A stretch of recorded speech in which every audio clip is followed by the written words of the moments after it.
It begins like any other ordinary night. You're on a dark, empty road with your closest friends, the stars barely glimmering through the thick canopy of trees. There's no signal on your phone. No streetlights. Only the rumble of an old engine, the hum of the tires on asphalt, and the feeling, that primal whisper in your spine, telling you something isn't right. But you brush it off. Because what could possibly go wrong? We often imagine danger as something grand, a monster leaping from shadows, a ghost whispering through walls. But the truth is far more insidious. Evil doesn't always come with claws or red eyes. Sometimes it wears corduroy, walks in lopsided circles, and smiles at you through your car window. That was the case for Elizabeth, Kathy, and May. 3 teenage girls stranded on a lonely highway in northern Michigan with a broken-down car. Elizabeth, almost blind, ventures into the forest to find cell service. She climbs a tree and finally makes the call. A minor success. But while perched among branches, she hears someone, moving below. Footsteps, careful and measured, right under her tree. She doesn't see him, but she feels him. And she knows, something is terribly wrong. When she returns shaken, her friends are already inside the car with the lights off. A man came out of the woods, they whisper. He followed the direction you went. And then, the horror begins. He's tall, maybe over 6 feet. Pale. Thin. Dressed in oversized corduroy pants and a sweater that swallows his arms. They name him Corduroy. He doesn't speak. Doesn't knock. Doesn't threaten. He simply stares. Then begins walking circles around the car, slowly, rhythmically. 2 steps forward. 1 step back. A haunting dance, like a broken record.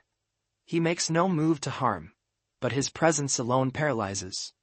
When Elizabeth finally dares to speak, begging him to stop, he smiles and walks away. But not for long. Corduroy returns with a branch. Thick and heavy. He smashes it into their car again and again. The girls scream. Panic. They're frozen, until headlights blaze through the trees. Help arrives in the form of 2 tall men, Caleb and Alex.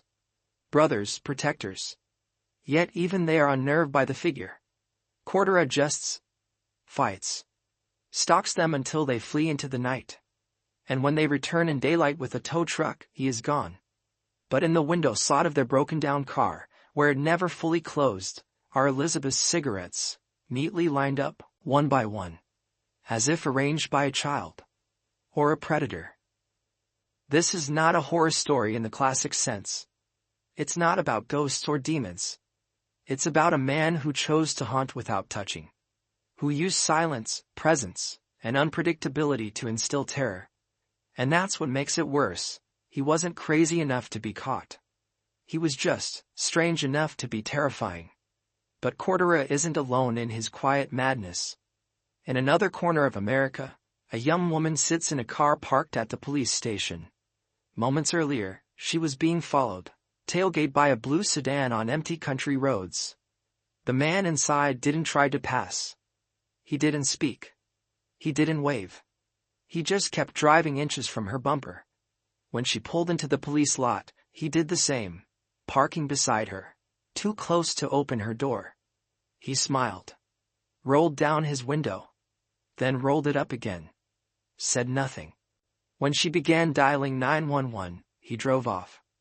But he left her a note on the windshield, just a smiley face. No words. No threats. Just that blank, gleeful, mocking face. Another stranger, another game. And the rules are always the same. Never clear, never safe, never fair. Sometimes the stranger doesn't wait for silence. Sometimes he hides in plain sight, in the middle of the day, in a city street. Like the red Grand Am that drove past the woman in Illinois. She saw the terror through the rear window, a young girl held down by 2 men, one covering her mouth, one pinning her shoulders. The girl's eyes locked with hers, pleading, desperate. In that second, the woman behind the wheel of the Grand Am made her choice. She didn't slow down. She didn't stop. She didn't even look back. And in that moment, perhaps more than the kidnappers themselves, she became a villain. Not because she acted, but because she didn't. That's the other kind of stranger. The kind who stands by. If there's one thing all these stories show us, it's that horror doesn't begin with a scream. It starts with a quiet wrongness. A look too long, a silence too cold, a smile that doesn't match the eyes. The world teaches us to be polite, to give people the benefit of the doubt. But the world also hides predators among the mundane. And they don't wear warning signs. They wear sweaters. Drive blue cars. Wave from porches. Smile from the front seat. Sometimes, they even come as family. A woman receives a Facebook message from her half-sister, a girl she has never met in person. The message is warm, inviting, familiar.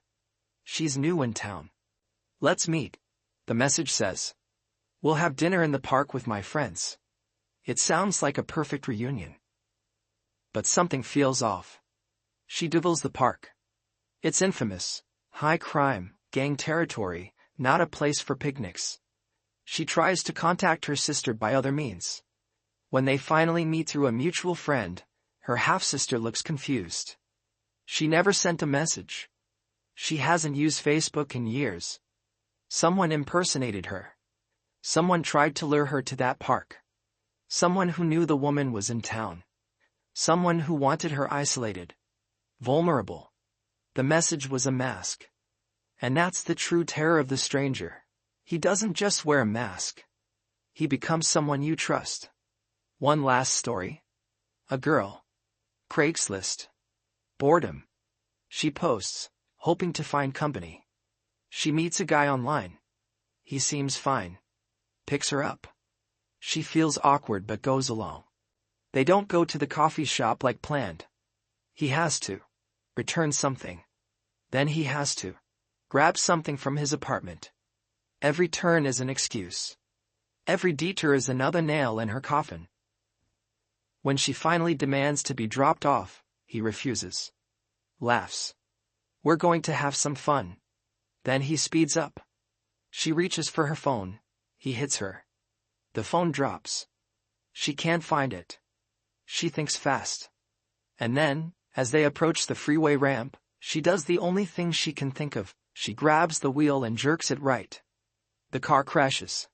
He beats her. She kicks. She runs. He follows. No one helps. She jumps a fence. Crashes into bushes. Runs until she reaches a bowling alley. She calls the police from a payphone. They never follow up. The man disappears. Her phone is gone. That's how close it gets. That's how thin the line is between being a news story and being a memory. We often think we know what to do. That we'd fight back. That we'd recognize danger when we see it. But these stories don't come from people who are reckless. They come from people who are normal. Just like you. Just like me. They teach us something far more valuable than fear. They teach awareness. Not paranoia. Not panic. But presence. Being present enough to listen to your gut. To question the stranger's smile. To walk away even if it feels awkward. To say no, even if it feels rude. Because the truth is, some people don't want to hurt you. But some do. And the scariest part? You won't know until it's too late. So the next time you're out and the road is quiet, the street empty, or the message too friendly, don't just look at what's in front of you. Listen to the silence. Watch for the smile that lingers too long. And remember, the monster doesn't always come from under your bed. Sometimes he knocks on your window. Sometimes he follows you home. Sometimes he never says a word. But he's there. Waiting. 2 steps forward. 1 step back. Trust is a delicate thing. We extend it daily, often without thought, to strangers, acquaintances, people behind screens, and faces in cars. Sometimes it rewards us with connection. But other times, it punishes us with trauma. In the wrong moment, trust becomes a trap. A simple yes turns into a sentence. A shared location becomes a stage for horror. And the people we trust, or want to trust, become the reason we don't sleep at night. Take, for instance, the young woman who went online one lonely day, hoping to find companionship. Not love. Not danger. Just company. She browsed Craigslist, a platform known for its unpredictability, and started exchanging emails with a man who seemed, at the very least, ordinary. He sent photos. Looked decent. Spoke kindly. Nothing seemed off. When he offered to pick her up for coffee, she hesitated, but then agreed. Maybe out of politeness. Maybe out of that inner voice that says, "Don't be dramatic." That tiny societal whisper that tells women to not be difficult, to give people a chance. So she did. He arrived late. That should have been the first sign. When they didn't go to the coffee shop as promised and instead pulled into a CVS, she felt a prick of fear. He claimed he needed to return something. Fine, she thought. People do that. Then came another detour. He forgot something at his apartment. That's when her internal alarms should have screamed. But instead something worse happened. She froze. Many people like to believe they would run, scream, or fight in a terrifying situation. But reality doesn't work like that. In high-stress scenarios, the brain often defaults to compliance. We rationalize. We hope. We wait. And sometimes we pay for it. She waited in the car while he went upstairs. She thought about leaving. Her legs wanted to run. But her mind, filled with politeness and social hesitation, kept her glued to the seat. When he came back, something had changed. His behavior. His energy. His eyes. He was high. He was no longer that decent guy from the emails. Now he was someone else. Someone dangerous. When she asked to be dropped off at the train station, he refused. "We're going to have some fun," he said. Her stomach dropped. He wasn't joking. He sped up, past the freeway exit. She reached for her phone. He hit her across the face. The phone disappeared under the seat. Her options vanished with it. So she did the only thing she could. She grabbed the wheel and turned. Hard. The car smashed into the median. He started hitting her again. She kicked. Struggled. Crawled out of the car. Ran to another vehicle involved in the crash. Begged for help. The driver rolled up their window. That's what misplaced trust leads to: violence, betrayal, and sometimes, even further abandonment. Not everyone out there wants to hurt you. But enough do that you must question everything. Another story begins with a familiar premise: a Facebook message. A long-lost half-sister. A warm invitation. "Let's meet up at the park for dinner." The message read, "A beautiful idea, two siblings reconnecting after years apart." But something didn't feel right. The woman receiving the message did something most people wouldn't. She listened to her intuition. She researched the park. Found out it was in a dangerous part of Los Angeles, infamous for gang activity, violent crimes, and drug deals. Why would anyone, let alone a young woman, suggest that spot for a casual dinner party? So she tried reaching out to her sister through other channels. When they finally met in person, the truth unraveled. The sister hadn't used Facebook in years. Someone had impersonated her. Someone had known the woman was in Los Angeles.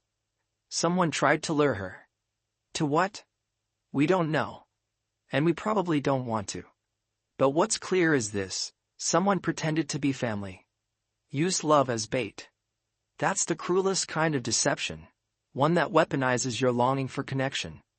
Misplaced trust isn't always in strangers, though. Sometimes it's in people who look like friends. Like the man who offered a ride on a lonely road. A man in a beat-up truck, claiming to be a local farmer. A college student, a little drunk but still aware, accepted the offer. The ride started out fine. Then the driver passed the turn. "It's a shortcut," he said. But the shortcut led to a decaying farm. And the doors had no working locks. The driver had sawed off the locking pins so passengers couldn't escape. But the student, fueled by fear and adrenaline, fought his way out. He ran. Survived. But the scars never left. Because sometimes trauma isn't just about what happens, it's about what could have happened. About how close you came. And how stupid you feel afterward. That's the insidious after-effect of trusting the wrong person, the shame. The inner monologue that follows you for years. I should have known. I should have said no. I should have seen it coming. But how could you? When the world teaches you to be friendly, approachable, open-hearted, even a rented cabin in the woods, an escape, a retreat, becomes a stage for betrayal. Two friends book a getaway. The owner seems helpful at first. But the access details are delayed. His story keeps changing. First, he forgets they even booked. Then he forgets how many nights they reserved. Then, strange sounds at night. Footsteps around the cabin. Bags moved. Belongings touched. Later, they find footprints in the snow. The host said he lived nearby, but it seems he lived much closer than that. He was inside the property. Maybe even inside the shed marked off limits. You don't expect your Airbnb host to stalk you. But that's the problem with the world. It makes you believe horror stories only happen to other people. Until they happen to you. Another cautionary tale involves a young man who accepted a ride from someone on a quiet rural road after a night of drinking. The driver seemed normal, friendly. Until he wasn't. Until he veered off course and parked near a playground on a dilapidated property. When the student reached for the lock, it didn't budge. The driver had disabled it. That moment, the realization that you've been tracked, is something survivors carry forever. The disorientation. The rising dread. The flicker of panic becoming a wildfire. And then the mad scramble to escape. The burst of strength. The sprint into the darkness. The breathless, desperate retreat. You don't forget that. You also don't forget the man who just smiled as he drove off, disappointed, perhaps, that his shortcut didn't go as planned. Or the driver of the blue car who parked beside a young woman in the police station lot. So close she couldn't open her door. He didn't threaten her. Didn't say a word. Just stared, sunglasses hiding his eyes, grin carved across his face. He left without incident, but left a smiley face note on her windshield. A quiet taunt. A memory she'd carry long after. Misplaced trust doesn't always require action. Sometimes it's an action that damns us. The times we should have spoken up. The times we should have walked away but didn't. The times we gave people too many chances. We were taught to believe that being judgmental is wrong. That assuming the worst in others makes us bitter. But maybe, just maybe, there's wisdom in caution. Because not everyone who smiles at you means well. Not every message is innocent. Not every invitation is kind. Sometimes, the trap is baited with warmth. And the teeth come later. What do all these stories have in common? They begin with a choice, small, innocent, seemingly unimportant. A ride. A message. A night out. An email. Each one seems safe, until it isn't. Each one is a reminder. It's not wrong to question someone's motives. It's not rude to trust your instincts. It's not paranoid to be cautious.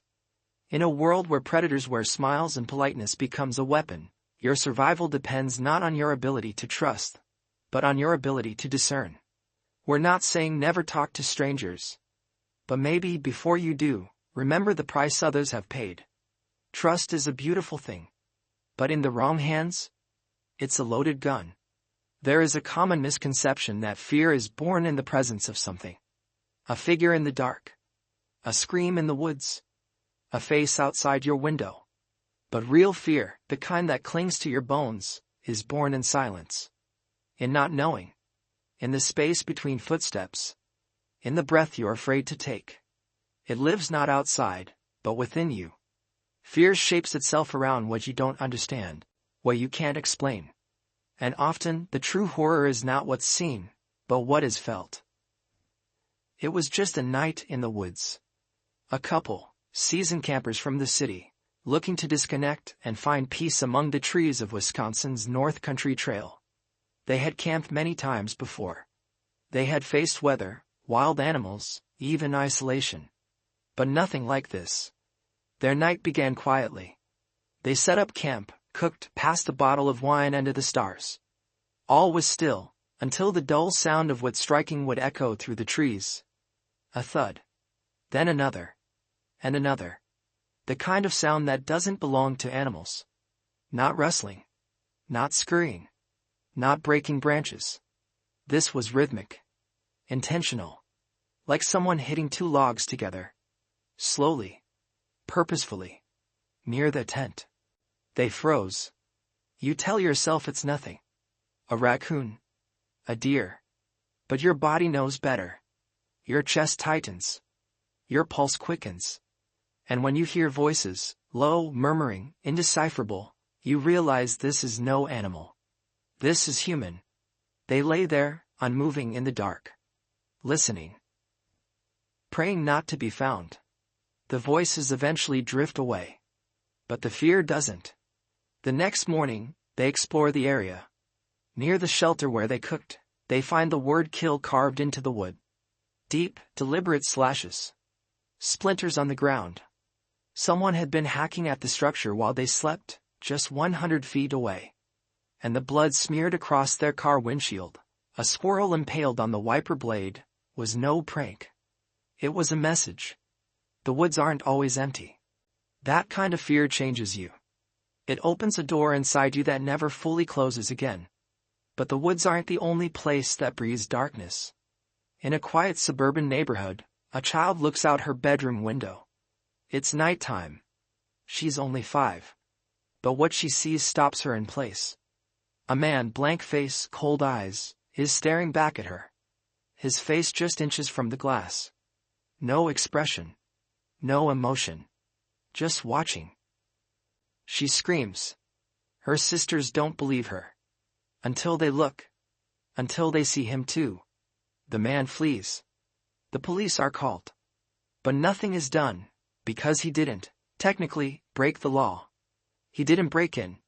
Didn't hurt anyone. Not yet. He returns again. Again. And again. Once, her older sister steps out of the shower and sees him at her window. Still. Watching.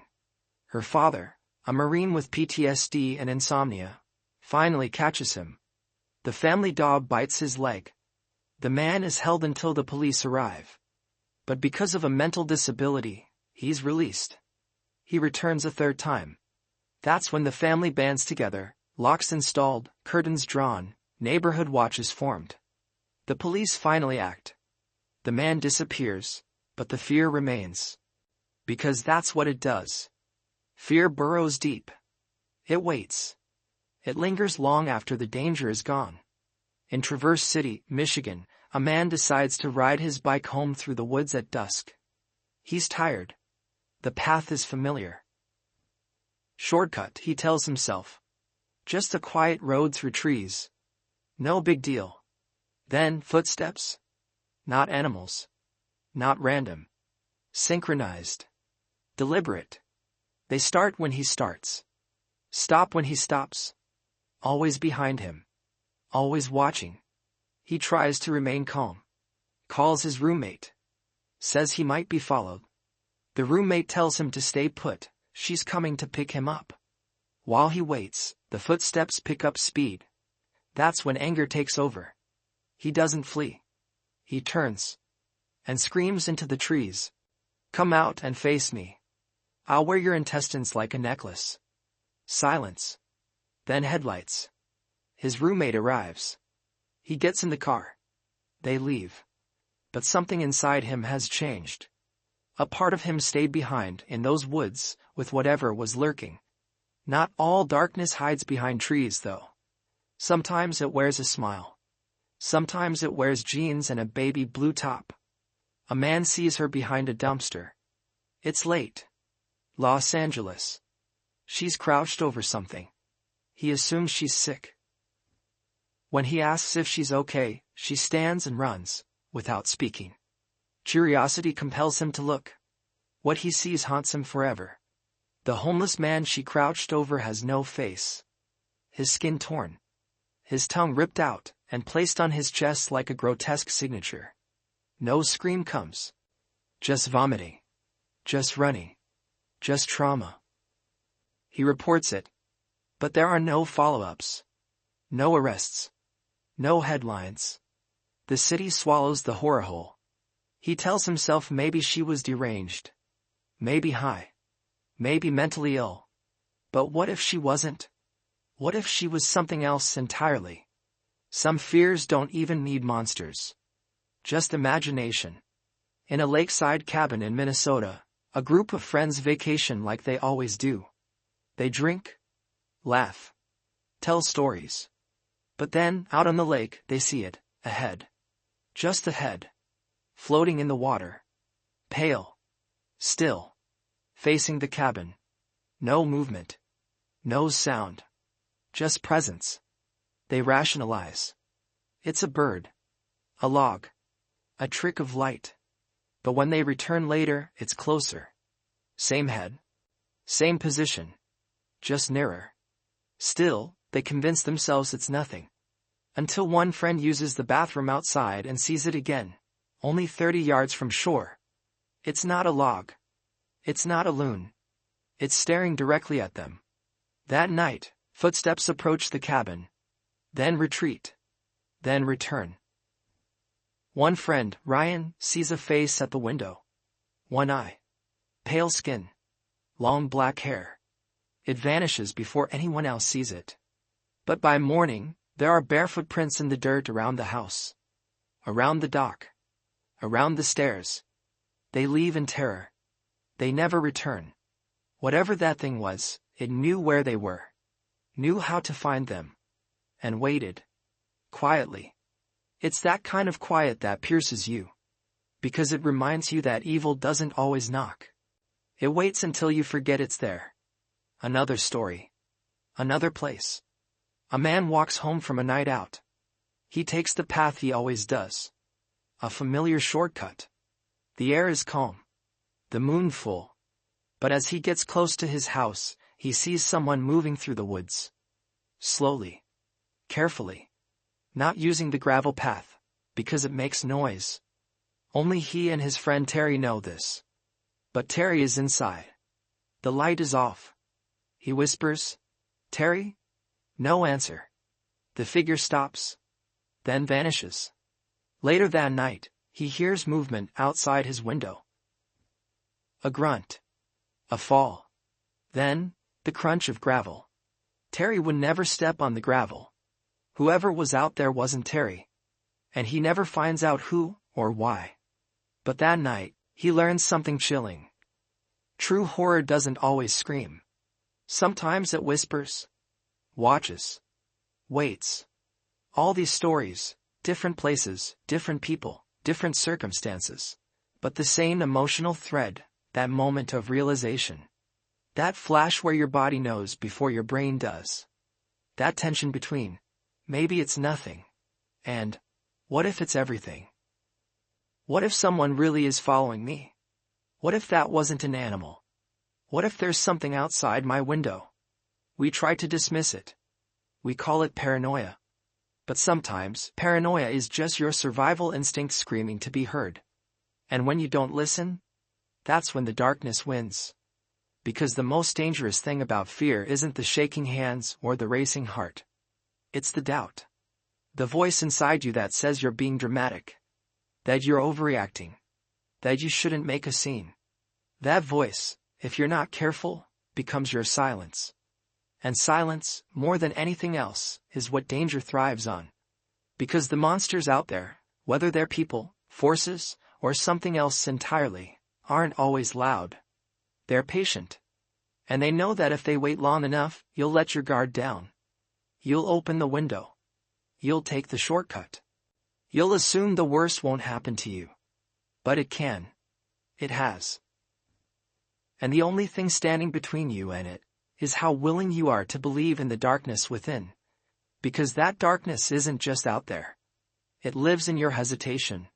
In your denial. In your refusal to listen to your own fear. But fear, in its rawest form, is a compass. It doesn't lie. It points to what matters. And if you ignore it, you may never find your way back. What separates the world we live in from the world we fear? Is it a locked door? A pane of glass? A phone call answered in time?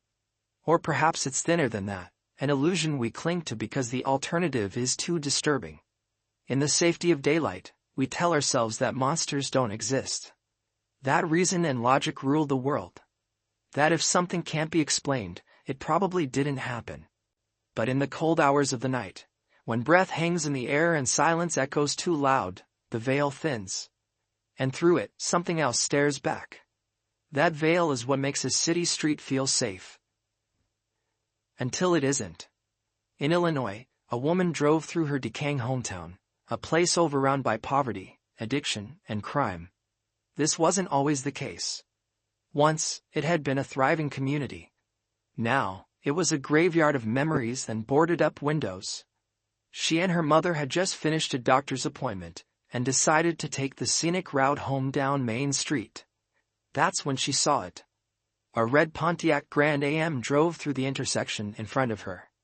She barely noticed the car until she looked into the back seat. What she saw made her blood run cold. A young woman, held down by two men. One gripped her arms.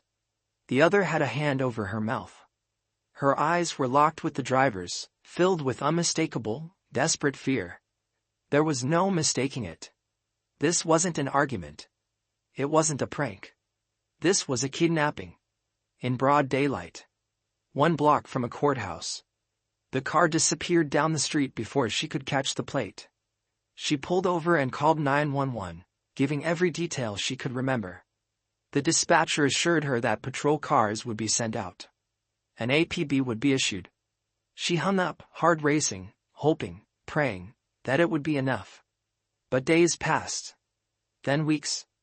She scanned the news obsessively. No reports. No arrests. No updates.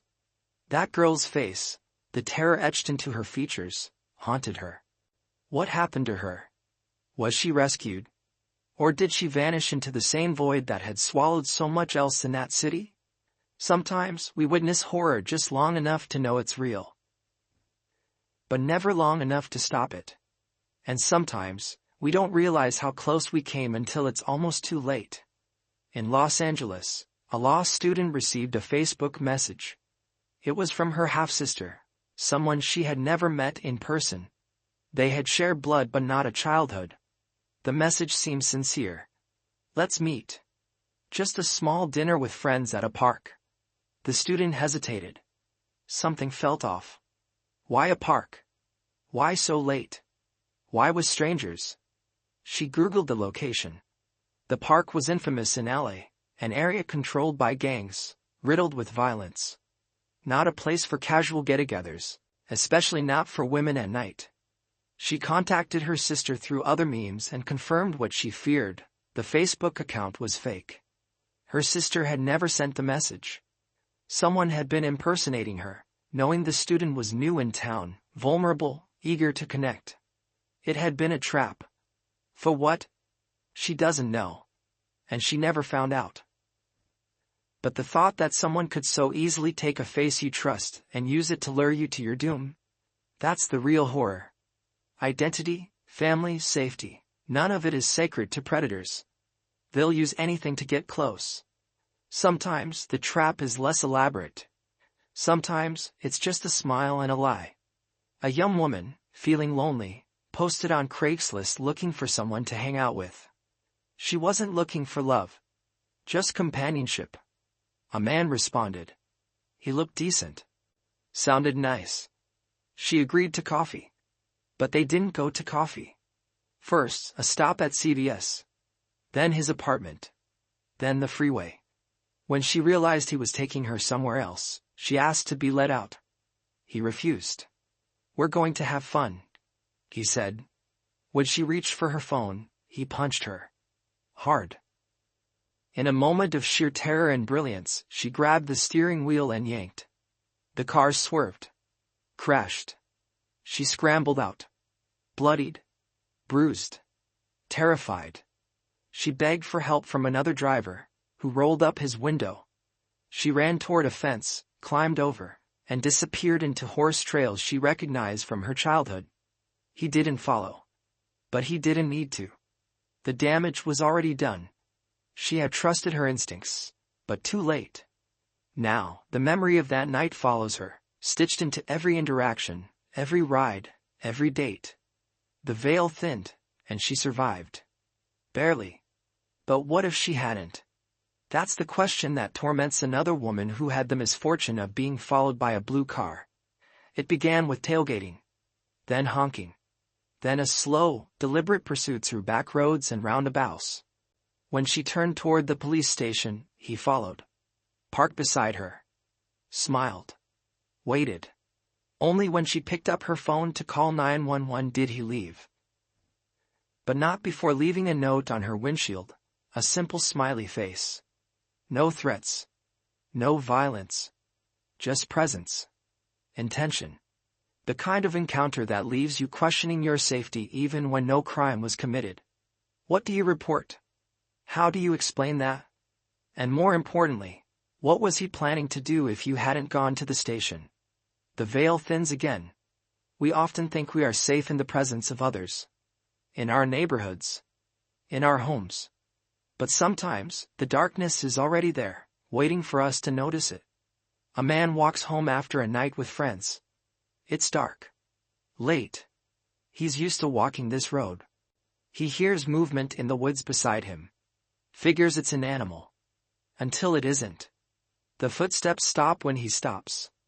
Start when he starts. It's deliberate. Human. He calls his roommate. Gives her his location. Asks her to come pick him up.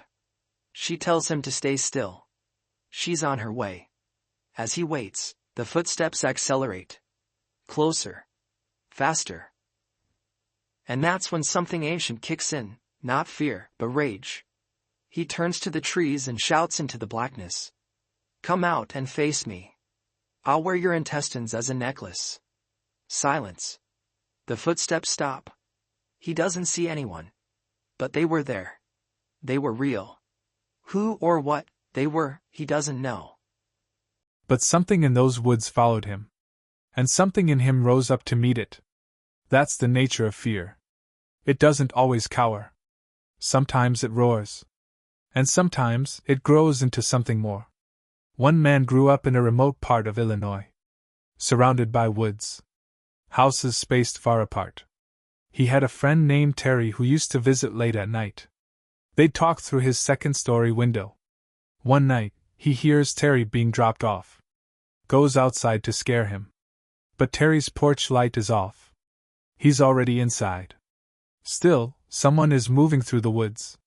The figure walks slowly, methodically, avoiding the gravel path that makes noise. Only someone familiar with the property would know how to do that. He whispers, "Terry?"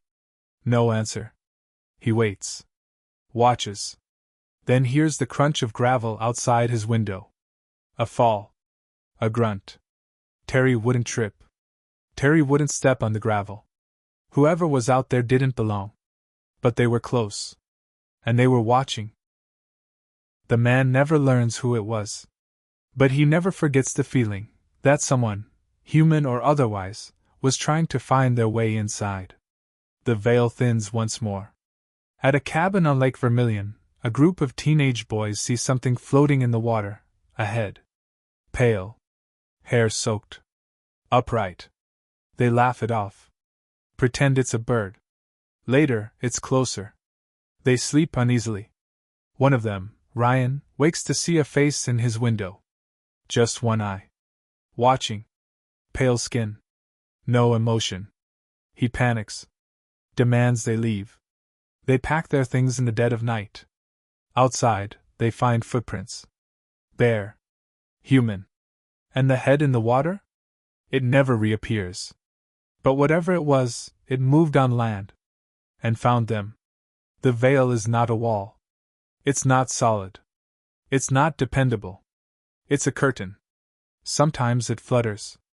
And when it does, the world we know touches the world we fear. The lesson in all these stories is not that we should live in terror. It's that we should live in awareness.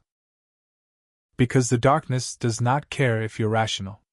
It does not care if you believe. It only waits. Waits for you to forget. Waits for you to leave the door unlocked. Waits for you to open the window. And then it steps through. In every haunting tale, whether told around a fire or whispered between breaths, there's a final moment. The ending. The escape. The sunrise. The part where the survivors live to tell the story, and we exhale. But what's often left unsaid is what comes after. The imprint. The way fear stains memory. The way trauma doesn't just leave you, it lives with you. Because what matters most in these stories isn't only what happened, but how it changed those who lived through it. Some wounds don't bleed. They echo. Take Ryan, from the cabin at Lake Vermilion. He saw a face at the window, just one eye, peering in. To this day, he can't sleep near uncovered windows. He doesn't go camping anymore. The lake, once a place of friendship and freedom, became a boundary he won't cross. Fear transformed it. And in doing so, it transformed him. That's what fear does when it settles into the bones. It rewrites the map of the world. For the woman who saw the red Pontiac Grand AM carrying a kidnapped girl, she drives differently now. She slows at intersections not just to check traffic, but to check faces. She checks back seats in parking lots. Every time she sees a woman crying in a car, she wonders if it's happening again. And worst of all, she still doesn't know what happened to the girl. She still wonders if calling 911 was enough. She wonders if she could have done more. The people who lived through the events in these stories were changed in small, subtle ways that only become obvious in hindsight. And that's the nature of the truest horror, not that something happens to you, but that something stays. Even those who walk away seemingly fine often carry invisible weight. The man followed through the woods in Traverse City, for instance. He thought he was okay. After all, he made it home. But now, he doesn't walk the trails at night anymore. He doesn't leave without letting someone know where he's going. He used to laugh about how fear makes him angry. Now, he understands it makes him vigilant. And though he jokes about threatening the stalker with brutal words, there's something more in his voice, something that says, "I'll never be that vulnerable again." Or consider the woman who nearly fell victim to the Craigslist predator. She escaped by crashing the car, by clawing her way out, by sprinting through fences and across horse trails. But the moment she knew she was being taken, when the man refused to stop the car and told her, "We're going to have some fun," that phrase carved itself into her memory. It loops back whenever she's alone in a rideshare. Whenever a stranger smiles too long. That sentence, simple and sinister, became a ghost that follows her. And yet she's alive. That counts for something. Survival often means bearing witness. Carrying the story. Not because we want to, but because we must. Because silence is where the darkness breathes. The woman who was almost lured by a fake Facebook account learned this firsthand. She didn't just escape a bad night. She escaped something with unknown depth. Maybe a robbery. Maybe worse. She'll never know. But what she does know is this: the internet isn't safe. Not really. Not when someone can wear the face of your sister and invite you to your own end. Trust is no longer a given. It's earned. Carefully. Gradually. Suspiciously. And yet, they all kept going. Life didn't stop. It shifted. The man who heard a shotgun pumped in an abandoned mansion never filmed his YouTube Urbex series. But he still tells the story. Not because it's fun, but because someone was in that house. Waiting. Watching. Maybe they weren't going to shoot. Maybe they just wanted to scare him. But maybe not. That's the problem with darkness. You never know what it really wants. Sometimes you don't even know who it is. The man who snuck out to scare his friend Terry in the woods never got an answer to who was walking toward his house that night. But he knows it wasn't Terry. He knows Terry would have answered. Terry wouldn't have stepped on the gravel. Terry wouldn't have fallen. The not knowing is worse than an answer. It means the figure could return. Could be anyone. Could be no one. He still keeps his blinds closed at night. Still locks the doors twice. Still listens for the crunch of gravel outside his window. And who can blame him? In a world where people disappear, where cars follow you through city streets, where strangers peer into your window or wander the woods at night, what wouldn't you do to protect yourself? But here's the other side of this coin. The deeper truth. These stories? They aren't just about terror. They're about instinct. They're about the moments when someone knew. When a gut feeling screamed, something's wrong. When they listened, and it saved them. The student who pulled into the elementary school parking lot to see if the truck was really following her? That single decision might have saved her from being trafficked. The man who swerved the car and caused an accident to avoid being kidnapped. That reckless, desperate move saved his life.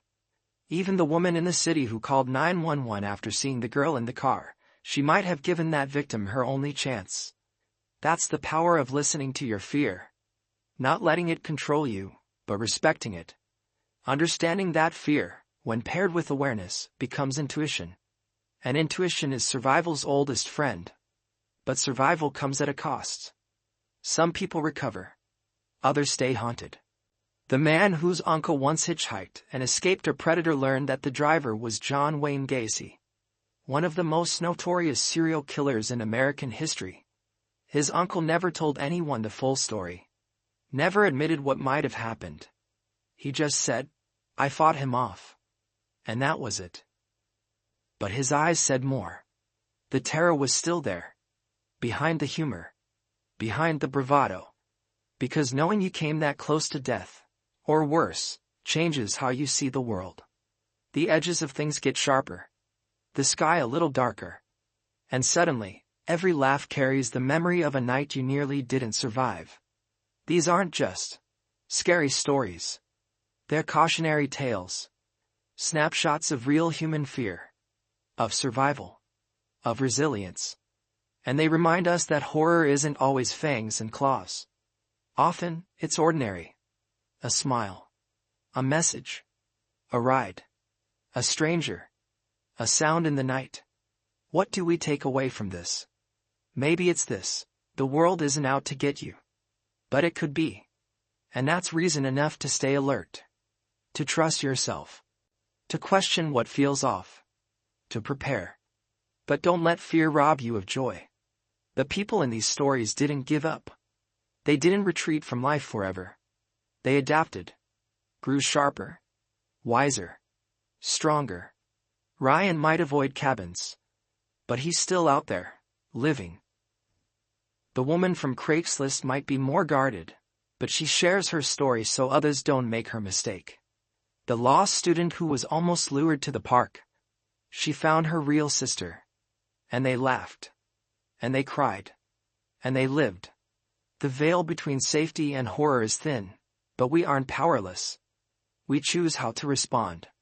To believe our instincts. To act on the warning signs. To speak out. To protect each other. Because the most terrifying stories don't have to end in death. Sometimes, the hero is the one who left early. The one who locked the door. The one who ran when it was time to run. Courage is not the absence of fear.